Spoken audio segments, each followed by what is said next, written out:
It's Sunday. We're closing out week 9 with 3 games on the docket. Let's recap them all. There were massive, monstrous revenge games, injuries as per usual, and Michael Bolton. He's here. Thanks, Josh. It's Michael Bolton here, and it's time for another episode of the Locked On Fantasy Basketball Podcast. Let's get to it. Let's get to it, indeed. You are Locked On Fantasy, your daily NBA fantasy podcast. Part of the Locked On Podcast Network, your team every day. Hello and welcome to the Locked On Fantasy Basketball Podcast, brought to you by Basketball Monster. My name is Josh Lloyd, and I am here to bring the boom, and bring it all the way. I'm also the lead fantasy analyst at basketballmonster.com, and you can find me on Blue Sky at joshloyd.bsky.social, on Twitter at redrock_bball, on TikTok at redrock_bball, and on Instagram at Locked On Fantasy Basketball. You can get all of the NFL regular season action in before the playoffs and get $250 for new customers in bonus bets if you win your first $5 bet. Go to FanDuel.com to get started. Also, go to LockedOnDaily.com and find all of the best info in the best newsletter for your favorite NBA team. That is as I lose my voice, that is LockedOnDaily.com. Hit the subscribe and the bang and the comment and all that stuff. You know how it all works around this old Christmas time. So go ahead and do it. All right, we're talking Sunday. We're talking the 3 games on, a very early finish to the games. Let's just give a bit of a news update. We did get the news that Ja Morant, Demetrius Jamal, he is ready to go, and he is playing. Marcus Smart remains out, so that helps Lawrence of Laravia, Jake. It does not help Scott Pippen. He will still just be a backup behind Morant. So if you did stream in Scottie Pippen, I don't think that it's going to be a worthwhile hold on Monday, but that's where we're at with that. Grayson Allen with a concussion. We sort of lent this way. We thought he might be sitting out, and he is. So there's no Booker and no Allen on Monday, meaning we're going to have to get a lot of Royce O'Neal, a lot of shots for Bradley Beal. I wonder if they dust off someone like a Damian Lee, who's just never played at all this season, really, to try and get some shooting in there. But it's just a lot more for those other main players to do. And then Charlotte also ruled out Brandon Miller. They've got LaMelo Ball and Mark Williams back, but Miller is out for his 3rd consecutive game. So someone like Cody Martin gets an opportunity to do more in that setting. So he becomes, I guess, marginally streamable for some leagues. But of course, it's a 14-game day, so you're probably not going to have that space anyway. Because again, tomorrow, gigantic, 14 games. Huge day, 14 games Monday, 0 games Tuesday, and then the rest of the week after that does become streamable, as I'm sure you're all well aware. I don't imagine this show is going to be a particularly long one, as I come back to that comment in 50 minutes' time. But we've only got the 3 games on we're going to go through, and we might as well just go through them now. First game, the Houston Rockets. They traveled up to Toronto, and they took on the Toronto Raptors, of course, because that's the team that plays in Toronto, and they get the win. Wasn't without a little bit of a scare at the end, but 114-110 is your final score. Let's take a look at how Fred VanVleet did back in his former arena against the former team that would not pay him, that forced him to leave and relocate his whole family. He must have been so angry about that, and he scored 2 points. He did play 38 minutes, so he had 8 rebounds and 5 assists and 2 steals and shot 10%. Now, this is obviously terrible. There's no debating this. This is terrible. And VanVleet is on a historically terrible run. It's really bad. He cannot shoot at all. The assists are down. That's all true. He got 11 usage. Also terrible. Unless you want to believe that he is now the worst shooter in the NBA, which you could, but I don't believe that he is this bad. I'm believing that it's going to get better. The usage, it's a worry. The assist rate being lower, it's a worry. The steals were nice. The rebounds were nice. It's not very good for VanVleet. Obviously not. But I do 100% believe he's going to be shooting better than this. We highlighted Dillon Brooks yesterday. We put him on the bloody thumbnail as the stream option for Sunday. There you go. Look what he did, the big fella. 27-6 with 3 steals and 2 threes. And Dillon Brooks, amazingly, top 50 player over the last 2 weeks. Now, because Patrick Williams and Jaden McDaniels and Luguentz Dort all exist, I'm not going to come out here and tell you, yeah, you got to go and grab Dillon Brooks. Because we know what happens. And the reason I use those names is because they're all like 28 to 32 minute a night starters who will have periods of time where they look really good and shots go in, and then we revert back to the same bullshit every time. And I think that's what's going to happen with Brooks, who is not even a top 175 player this season. but he's on a massive hot streak. So you use him, you stream him in. It's really good. The minutes, much like with those other three players that I mentioned, and I'm sure you can find someone else who sort of fits into that grouping of the 28 to 30 minute night starter who's not good enough to be a must roster guy, but always has these little streaming pockets. For now, though, Brooks is rolling. Do it. That's cool. And then move off later on. The Rockets did go a lot smaller in this one. We didn't get any Steven Adams at all. And we only got 33 of the delicate dancer Alperen Şengün. Not that he was bad, but 17, 10, and 5 with 3 steals and 2 blocks. And Jabari had 15 and 9 with 3 blocks. And after that really, really shaky start to the season from Jabari Smith, he's actually sort of turning it back around.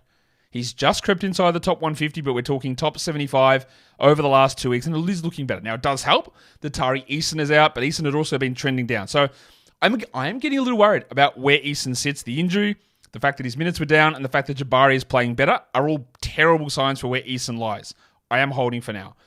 And then Thompson, instead of 29 or 30 minutes, we're getting 23 or 24, and that isn't enough. That isn't enough. Doesn't mean that we drop him, but it's again trending the wrong way. 10, 5, and 2 for Ramen, no defensive stats.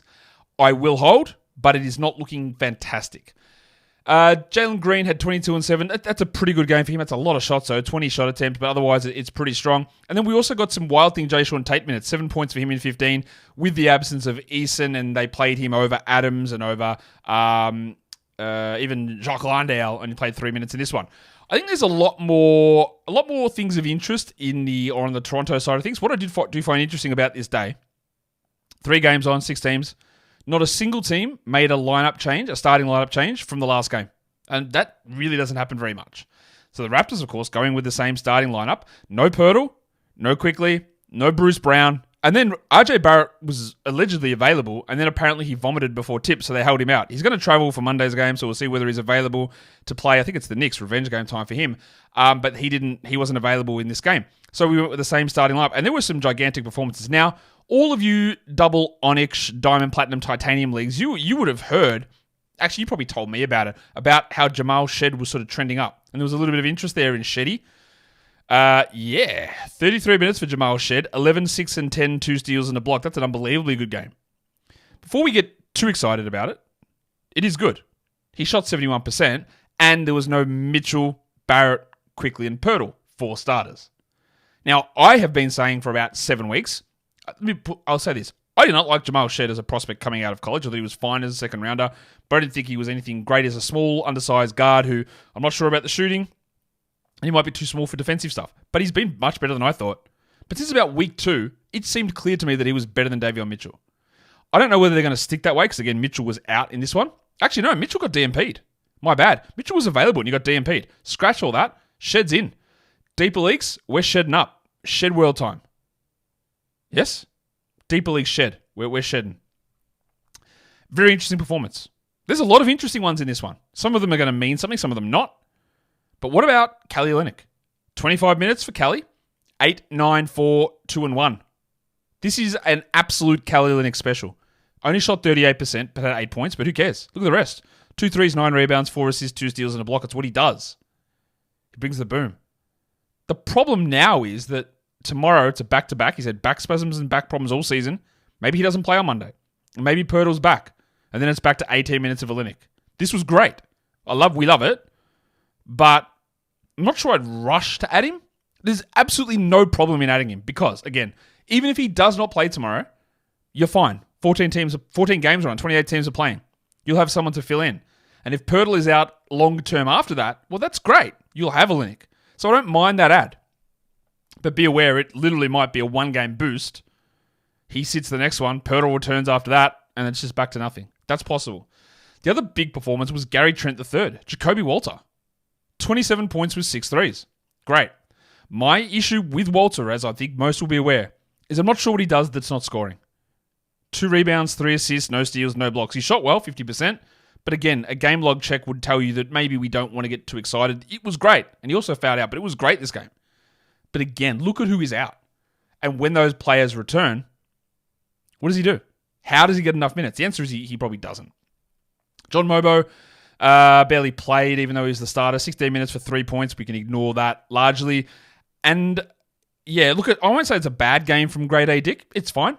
14, 2, and 6. And some might say that even bad Dick is better than no Dick at all. And you would have that if you had him on your team. Like getting 14, 2, and 6 is pretty good.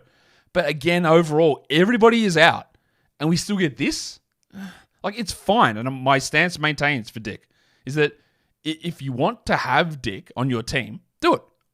But if you want to move on, if you decide you're disavowing yourself of Dick from now on, that's okay as well. I know what this is from Scotty Barnes. At least he wasn't the worst performer in this game, but 6 points on 13% is dreadful. But like VanVleet, he added the other stuff to help. 10 rebounds, 4 assists, and 3 steals. But that stinks from Barnes. Like, we want more. We simply want more. We want more. Guess what, Scott? We want more. 2 more games. I'm going to come to them in a sec. Today's episode, though, is brought to you by the old Skylight frame. Giving gifts for people can be difficult because they are a bunch of ungrateful people. No. Because it's just hard to find things for people. Some people have everything that they need, and getting a Skylight frame could be a great gift to keep in contact right across the world and the country. A 10-inch digital photo frame, bang. They prefer things on the larger side, a 15-inch digital photo frame. You can put it on your mantle, on your table, hang it on the wall. It's a touchscreen. It's so easy to set up, under 60 seconds. Get your app, set it up, bang, photos get sent through. But you can send that app to other people, and they have a distinct URL or link to your frame where they can send you photos through. Or if they don't want to download an app, they can just email the photos directly to the frame, and then they appear. Keeping in contact right across the country has never been easier. So now, all of you guys can save with a special limited time offer and get $20 off your purchase of a Skylight frame. When you go to skylightframe.com/NBA, that is SKYLIGHTFRAME.com/NBA, get $20 off your purchase now at skylightframe.com/NBA. All right, the second game of the day. The Indiana Pacers go to Sacramento. And I think it was one of the shows that I did. I said, look, if the Pacers or the Kings losing these games to the Lakers is bad, things are really bad for this team, and they really need to right things. I thought if they lose this one at home to the Pacers, it's going to be, not great, I think would be the way to phrase it. And at least they didn't lose. They got their asses kicked instead. 122-95. And I could honestly give you 20 minutes on the problems with the Kings. I don't think it's super hard to figure out. The Kings are also a weird team where they've been bad for so long and they've got super passionate fans, but also their fans have been, a selection, have been absolute dickheads to me in the past for criticizing for any move that they make. When overall, the stank of the Kangs still remains on this team. It's, despite what you might think about Monty McNair, the amount of terrible moves that have been made, well, not even despite what you think. If you think Monty McNair has been a good GM, I think you're wrong. And I think it continues to compound every single season. The DeMar DeRozan acquisition makes no sense. If you're just accumulating talent, cool, well done. He's a completely overrated player anyway. But none of it makes sense. The Haliburton swap, that didn't make sense. The DeRozan signing didn't make sense. I even think drafting Keegan Murray didn't make sense. But, he's been way better than I thought he would be. But then you go ahead and make it impossible for him to actually achieve what you think he can do with the players that you put around him. Just some really, really, terrible decision-making. And that is, again, really common for this Sacramento Kings team. Or franchise, maybe more to the point. And now we've got the real sort of issue hanging over their head of the De'Aaron Fox non-extension, De'Aaron Fox talking, the defensive issues, and is he going to move, and trade rumors, and all that sort of stuff that will start to rise up, which is not good. We're going to talk Pacers, though, because they win, actually. They won the game. And it was all due to a revenge game from Tyrese Haliburton, who had 14 points in 31 minutes. Okay.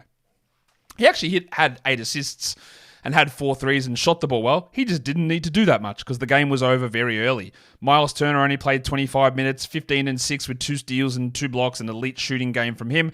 And because this game was over so quickly, we got a little bit of weirdness in terms of minutes distribution. Only 19 minutes from Andy Nembhard. And you look at that and go, man, 12 and 4, stealing the block, 19 minutes, that's great. And I get that. Bill shot 83%, right, to get to that number. And if he just doesn't shoot 83%, if he goes 3 of 6 instead of 5 of 6, still a really good number. 8, 1 and 4, you go, yeah, not bad. 7, 1 and 4, if take away one of the threes, yeah, okay. It's okay, yeah? But it's definitely nothing we're getting excited about, nor do I get excited about this. He's a stream guy. That's fine. But a must roster, I don't think so. because we had limited Nembhard minutes, we got more from Timothy John. 12, 7, and 10 for McConnell, and that is really good. I still find him more of a stream guy than a must-hold or must-roster guy at this point. Obi Toppin, I said many times, this guy is cooking. Top 50 numbers, and I don't really understand why it's happening. Well, this is more Obi Toppin. 11, 3, and 2 with 1 3 in 21 minutes. Is he must-roster? Absolutely not. Can you ride it out while they've got a really chunky bit of a schedule? Yeah. Just not a good one here. Ben Shepherd hit 4 threes in his 17 minutes, while it was another terrible game from Benedict Mathurin. 4 and 8 in 30 minutes. Neesmith's return, I guess, is coming soon. I don't think that you need to hold on to Mathurin. I know he had a really strong run of things, but it has not been good. And he is sort of back to just being old Ben Mathurin. Yeah, that's a name I haven't heard for a while. 159th ranked player over the last 2 weeks, Ben Mathurin. And that's just not that interesting, is it? No, the answer is no. It's not that interesting. So I think if you need to, you can move on from him in a lot of different cases. You don't have to, but you can move on from him. The Sacramento side of things, it's ugly, man. Like, I'm not going to sugarcoat this. It's ugly. They, of course, rolled out the same starting lineup. Let's start with Keegan Murray, who played only 28 minutes. He had 10 points. He also can't shoot anymore. I don't know what's going on. He shot 40% as a rookie, then like 36% last season. And then the prevailing theory, which again is one of the things that I haven't 100% debunked, but I reckon I'm going to make... There are two things I'm probably going to... Maybe someone reminds me of this in the offseason, really look into. The correlation between true shooting and usage, and a correlation between block rate, minutes, and foul rate. Because we hold these truths to be self-evident, but I'm not sure they are. The block one I think is. But the idea of, well, if you take fewer shots, your percentages will rise. I'm not sure that's true. Because it's obviously not been true for Murray this season. Or maybe he's the outlier. But there are so many different... And it needs rigorous scientific work to sort of figure that out, whether it is true or not. But I want to look into it. Anyway, Murray sucks at the moment. If you're in a 10-teamer, yeah, you don't need to roster Keegan Murray. I'm pretty sure of that. In a 12, I probably would still hold, though. Malik Monk had 14 and 4. He added 2 blocks, so that's helps. But you're never going to be in a good spot to win when Domantas Sabonis, De'Aaron Fox, Malik Monk, Keegan Murray, and DeMar DeRozan all shoot under 40%. Your entire starting 5 shoots under 40%. Now, I'm clowning on the Kings a bit here, but let's be fair. No team is going to be a 37% shooting team, which is what they were. Which is terrible. So Monk was all right. It's pretty jarring, though, when you get Domantas Sabonis in a revenge game shooting 36% against his former team. He did take a lot of shots, 22 of them, missed both of his free throws and had 17, 21, and 4. He's been very good this season. And De'Aaron Fox had 23, 5, and 7. But what do we do with DeMar DeRozan? 2 points, 2 rebounds, 2 assists. That's the bad Richie Beno. No steals, no blocks, no threes. 14% shooting, no free throws. Now, he did wreck his back. We know this. And, of course, one of the big things about acquiring DeMar DeRozan was how elite he is at scoring and how he just never misses games, which, of course, as we all know, is the bullshit. Because you can get hurt at any point, quite literally. And DeRozan is hurt. Also, by the way, Sabonis also hurt, dealing with a back problem, and it's clearly impacting them. I, as much as I can clown on DeRozan, and I don't, I just feel like I provide honest and accurate information about my thoughts on him, providing numbers that back it up, but people think that makes you a hater. Despite all of that and my criticisms of DeRozan, this is a very clear buy low. He might be washed, but he's not this bad. He's just not this bad. He is going to improve. The worry I have is that if the back actually is a problem and they start to lose and keep losing, that maybe he just actually has to take time off. But this is a very clear buy low chance for DeRozan. Because, again, despite my protestations, despite the things that I have said and received many interactions from, he is better than this. Kevin Huerter had 8 and 5, and that's like Al. And then they decided to cut the rotation. So they said, right, Keon Ellis, you're not playing. 5 minutes for him with 3 points. Now, would this team just work better with Keon Ellis starting instead of DeMar DeRozan? Probably. Probably would. But it's never going to happen because of the way that sometimes coaches or front offices or team politics or whatever dictate it. At some point, Ellis, I'm guessing, will have a prolonged run of value. But it's going to require either an injury, an absolutely giant bald move from Mike Brown, or a trade. Because otherwise, he's just not going to play. So, if you've got the ability to hold for 2 months to wait for something completely random to happen, sure, do it. But I think for the majority of us, We don't have that luxury, do we? To be able to just hold on and wait for something to crack in. No, I don't think we do. We've got one more game that we're going to talk about, the Pelicans, and guess what? Someone got injured in that one. Before we do that, today's episode is brought to you by Bilt Rewards. If you're renting, you better stop what you're doing right now, even if that includes paying your rent, because you should be earning rewards when you pay your rent. Not rent, that's not the right word. When you pay your rent. Bilt Rewards enables you to earn those points on your rent payments and other spendings as well. Redeem your points towards flights, hotel stays, and even future rent payments. Over 500 airlines, 700,000 hotels, they're in their program, plus other unique experiences which are exclusive to Bilt members. So when you're paying your rent, which you're doing anyway, when you sign up to Bilt Rewards, you're just accumulating these points at no additional cost, and then you can just use them to get something nice out of it.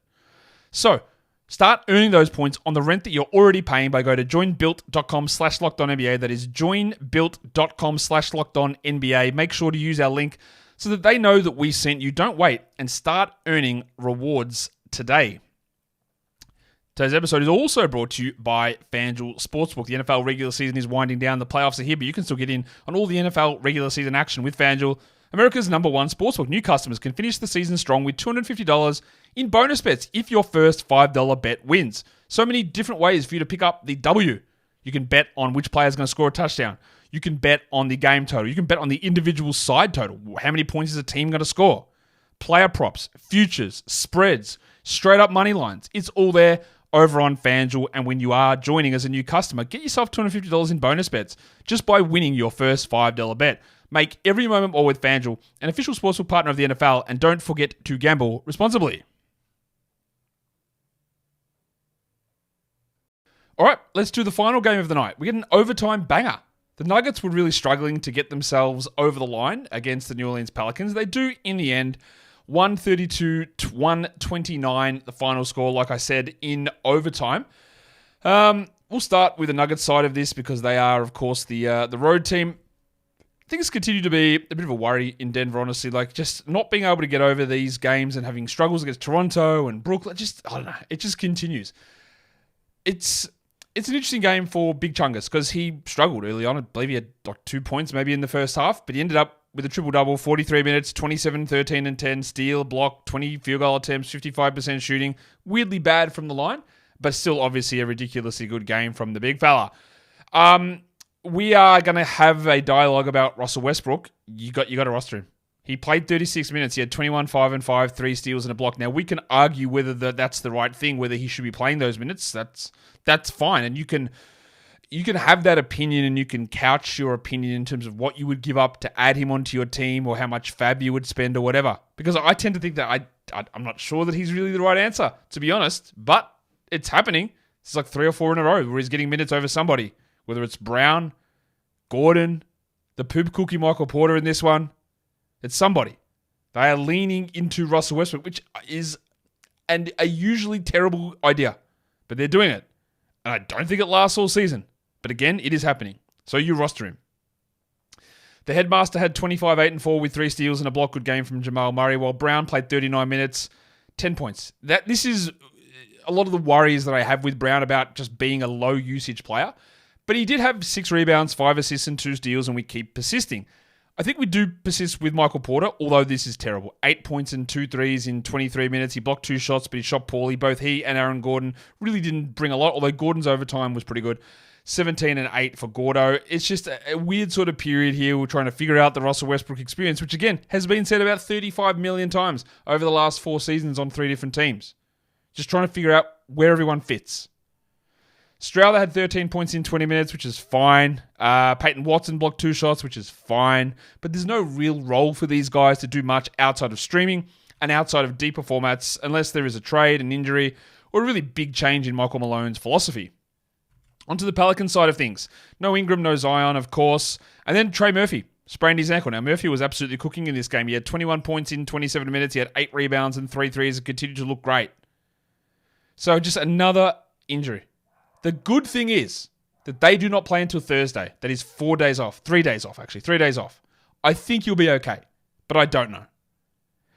DeJounte Murray continues to just be like, what are you doing? 17, 8, and 15. 6 steals and a block. Just ignore the scoring. Everything else there's great. But the man took 24 shots and hit 29%. He also couldn't hit free throws. At least he didn't generate 25 turnovers like he has been doing in other games. He had 15 assists to 2 turnovers, which is great. But the field goal percentage is a real problem here. He is having an opportunity to do a lot with the ball in his hands and a lot of usage with no Ingram and no Zion. We know this. But that field goal is a real problem. Herb Jones, again, it just depends how you want to look at it. Because a lot of us will start looking at this guy, 8 points. Ugh. It's pretty yuck, Herb. But 6 rebounds, 6 assists, 4 steals, 1 block. And honestly, perfect. What more do you want? I mean, we all want more. We all want more scoring. We all want more whatever. Some might say you even want more BJ. But we only got 15 minutes out of Boston in this game. But back to Herb. That's fine. That's totally fine. Points leagues, he's always going to be iffy. That's a good category league game, though. Yves Missi. I think you're all well aware of my thoughts on Missi. I hate the fit of him with Zion, and I've been disappointed that he hasn't really done anything that hasn't been sort of mid with all these players out. This game is very much different because he did. That's great. 40 minutes for Yves Missi. 21-9, 2 steals and 3 blocks, 75%. Thank you. Great. Absolutely fantastic. This does not nullify anything that I said previously. It does not change my concerns of when those other players come back. But I wanted elevated performance when the other guys were out, and he was unbelievably good here. That's great. We keep rolling with him, and we always reassess every single time out.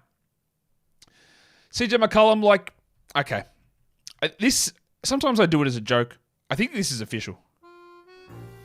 Can this guy, I know he had 24 points.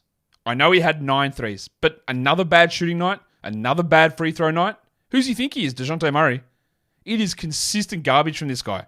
And by garbage, I mean, yes, he's an NBA starter and he's fine enough, and we're still holding him, but I don't know there's any resemblance of a top 50 player left here. The other one we got to talk about is Jordan Hawkins, who took all the BJ minutes. 34 minutes for Hawkins while Boston played 15. And he is a really weird sort of stat line player. Now, the 3 blocks are great. Chuck him in the bin. And if you got him and you got a win from it, who here streamed Jordan Hawkins and the 3 blocks got them a win? If there's one person who that worked for, congratulations to you. But you ignore that because that's garbage. It's not what he does. He had 25, 1, and 1. So a lot of shots, 18 of them. It helps that Ingram was out, Zion was out, and then Trey Murphy was out for a half. That obviously helps. The shots went in, which they don't always do for Hawkins. He is that class of player again, where you need a lot. You need to Dalton Connect. You need to Jared McCain. He needs big minutes with big usage, with well above average efficiency to mean anything for fantasy. And he ticked all the boxes. We got the Holy Trinity going here. All 3 of them happened, and it looks great. And you might say, oh, do I add Hawkins? No, you don't. There's 3 days here with no games on. They don't play till Thursday, only 2 games this week. I don't like that. He also had a locker room trip for his back problem. He can be an interesting enough points and threes guy. And I'm very confident he's going to take BJ's minutes as we move forward here. But he's not the high priority, high fantasy skill set player that makes sense to just be added nonchalantly. You can do it chalantly if you want. Just don't do it nonchalantly. Not much else happening, I don't think, in this one. The big stuff is Trey getting hurt, Hawkins popping off, and Missi putting up an absolutely fantastic performance. So, what should we do? Should we give out some awards? Good idea. Let's go to the monstrous line of the night. We're going to go to the man who started slow, but he finished strong, Big Chungus Nikola Jokic, 27, 13, and 10. I'm sure he's got a few of these monstrous line of the nights before. The waiver wire line of the night was tough. Missi's actually just sitting over 40%, so he couldn't get it. So we do end up going with Dillon Brooksy Brooks, who had 27 points, 6 rebounds, and 3 steals, but fret not, because Yves Missi grabbed himself a different award. It was the Young Gun of the Night award for Missi, who got himself a 20 and 10 game. Actually, no, he didn't. 21 and 9. So obviously terrible then. 2 steals and 3 blocks for Missi. Well, your dud of the night. Nobody has any problem with this one, I'm sure. It's DeMar DeRozan. 2 points, 2 rebounds, 2 assists, 1 rooted back, and a absolute mess of a lineup and situation in Sacramento.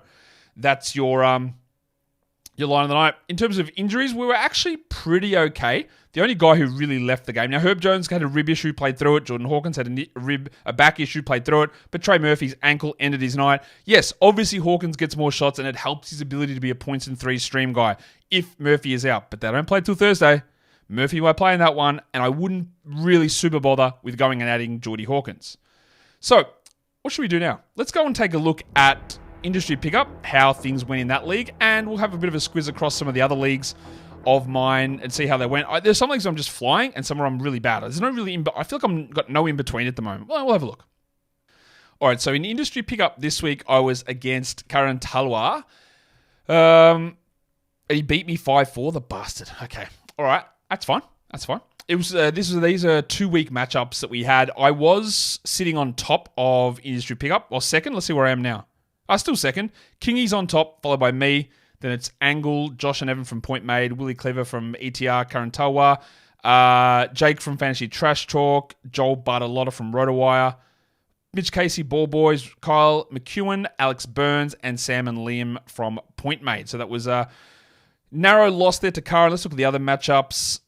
Angle beat Joel, Josh and Evan beat Kyle, Sam and Liam beat Jake, and Willie Cleaver beat Mitch Casey, and Kingy got a 5-4 against Alec Burns. Industry pickup really, really tight in terms of the standings. The other auction that I broadcast on this channel was... I got the win. I didn't think I was going to get the win in this one. This is the league, the other auction. It's called the Immaculate Pivot. I got a 5-4 victory there against Joker and the Warriors, who I don't know who actually owns that team, but I'm towards the bottom of that league for sure. My FBI World Cup team is not looking very good. Oh yeah, we lost 2-7. That team's really strong. DeMar DeRozan, what a performance for me to have DeMar on my team today. But then Kingy's head-to-head Roto Trial League, I have been going really well in that. So 7-2-6, we play every team every week. So I had a 7-2-6-3, 5-4, 5-4, 4-5, 7-2, 6-3, 6-3, 4-5. All right, so where does that put me in the standings? 66-15 for an 81.5% winning percentage. Holy crap. I'm cooking in that league. All right, let's go. I'm enjoying that. Let's go and have a look at the Locked On Fantasy Basketball Category League situation, the setup there. What's the battle there? We play 2 matchups a week in that league as it tries to load up. I got a 4-5 loss and a 3-6 loss. Yeah, my team is pretty rough in that one. And in the Locked On Fantasy Basketball Points League, we have 2 matchups there as well. How did I go? 2 W's. Yeah, happy with that. So 2 victories in the Points League setup. Now let's have a look at the Roto League. I know in this Roto League, the Locked On Fantasy Basketball Roto League, I'm in the Pine division, and I know that I'm miles behind in terms of games played, which is all part of my plan. I just don't go too hard on it, and we'll see where I am. Yep, I'm 11th there, but I've played only 257 games, whereas the top teams are up over 300. So I've got a long way to go, but I'm confident I'm going to catch those guys up. And then in the Locked On Fantasy Basketball Draft and Stash League, where is my team actually in that one in terms of overall standings? 62nd. Okay, that's top third of that. Overall, that's in the overall. In the Aquamarine division, I am 7th. Okay, mid-pack. That's probably one of the only leagues that I'm mid-pack in. So that's a recap of where we're at with that. Happy with where I'm sitting in the industry pickup. Happy in the Roto head-to-head trial league. Happy in both Roto leagues, actually. And a nice little double win in the points league this week. And I think that might do it for us, guys. And we're back tomorrow with an injury update show. And then, 14 games. Big, huge recap. Absolute monster recap. So I will see all you guys across on those shows. Just Christmas coming up, guys. I want you guys, hey, you know what? Make sure you get everything organized for Christmas. Do you need to buy stuff? Organize food? Do what you need to do. Keep yourself organized, structured. It's always a good way to go, I find, anyway. But that's just me. Be positive. Praise yourself. Work on yourself. Praise others. Guys, we are done here. Thank you so much for listening, everyone. See ya.